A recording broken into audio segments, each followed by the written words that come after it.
my breakdown in City Hall. And at that time, like, and I guess this is for anyone who ever, chooses to go in public office. Prior to being elected to office, Donnie, and serving in the House of Delegates, I had served as assistant deputy mayor, I worked with campaigns, and so I thought I knew a lot about how government worked and how to get things done. In that moment of vulnerability, I realized I didn't have a clue. I didn't know what levers to pull or how to get to where I believed and the community believed that we should be. And it took years, right? Years of maturity, just not like my own personal maturity, but my maturity in the legislative process to understand what we were able to do. And in 2016, between the end of session in 2016 legislative session, I give credit to, at that time, Speaker Bush, who came to Baltimore and, and not in a big fanfare with cameras or whatever, but he met with individual folks, and me included, and just, as John said earlier, just listen to what people wanted to see in Baltimore.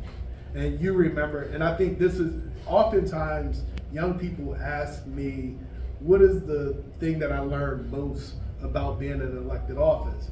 Because of Speaker Bush's leadership at that time, he came to me and was like, look, we're gonna make a huge investment in Baltimore. And I don't know if you all remember, but in 2016, we made a commitment to spend $50 million over 5 years just in Baltimore.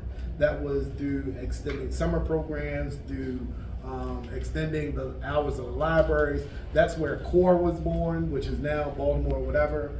That's where Bernie was born. All in that year, all these things to address vacant houses, to invest in education, to invest in our schools. All of that happened in a legislative package that came in 2016. But and the speaker at the time, he came to me and was like, look, I have $600,000 for a recreational opportunity. What would you do? And you all know how important James Mosier baseball is to our community in West Baltimore. It's the oldest continuously functioning Little League in the nation, African American Little League in the nation. And with that money, we were able to invest in that field, and so many other generations would see it. But soon thereafter, I also passed a really important piece of legislation that I worked on for 2 years called the Keep the Door Open Act. So a lot of providers had stopped providing behavioral health services, substance abuse, and mental health to people who had Medicaid as their primary source of income. That was a $600 million investment into behavioral health that where the reimbursement hadn't been increased over 25 years.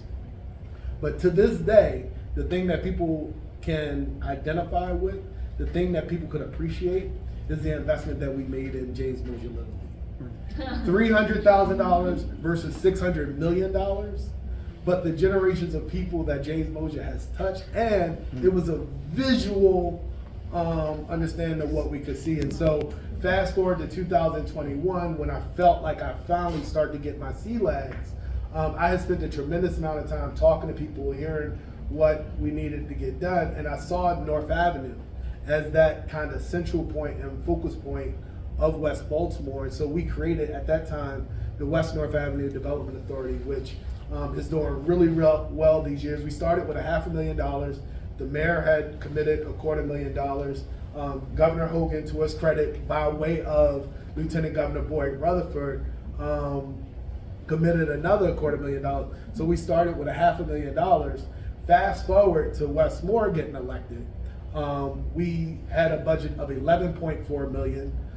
The second year, $16.4 million, and we just passed the budget with $21.4 million just on West North Avenue, 2 miles from 83 to Hilton. And so now we're starting to see, and I will tell you, most of the awards that we're doing to renovate houses, to bring new businesses, 90% of them are people of color.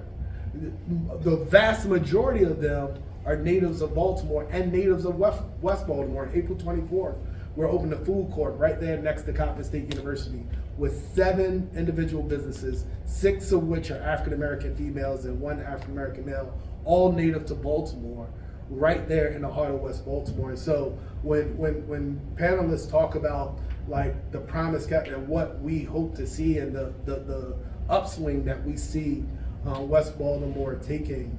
I'm honored that I matured enough in my legislative experience to understand what we could do as government to help empower a community that had been disinvested in for so long.